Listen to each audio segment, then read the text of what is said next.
वाल्मिक कराडला घेऊन येणाऱ्या शिवलिंग मोराळेलाही ताब्यात घ्या आणि त्याची चौकशी करा अशी मागणी खासदार बजरंग सोनवणे यांनी बीडच्या मोर्चात पोलिसांकडे केली आहे।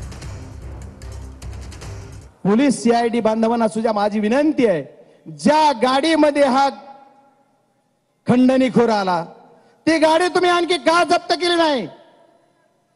जो घेऊन आला त्याला तुम्ही आणखी अटक का केलं नाही? त्याला तुम्ही आणखी सहआरोपी का केलं नाही? पिक्चरच्या एखाद्या दिग्दर्शकाला एका डायरेक्टरला सुद्धा लाजवल अशी स्टोरी बनवतात। आमची अचानक भेट झाली। हा अरे नेमकं काय? तू आहे कोण तुझी अचानक भेट व्हायला? आणि माझी अचानक भेट झाली म्हणले आणि मग अचानक भेट झाली की मी तिथं गेलो आणि मग माझ्या गाडीत बसले। असं असं काय काय तुम्ही मीडियाला बघता? ठीक आहे, गाडीचा ताफ्यातला फोटो पण मिळेल। ठीक आहे, गाडी तू माणूस तिथं आहे। आता कसं कळणार? पण प्रत्येक अटक पुण्यातच कशी होते? सगळे येऊन त्या गुन्हेगारांना पुण्यातच कसे सोडतात? म्हणजे हे शाळेत सोडल्यासारखं झालंय की सगळी आई आपली येते आणि मुलांना शाळेत सोडून जाते।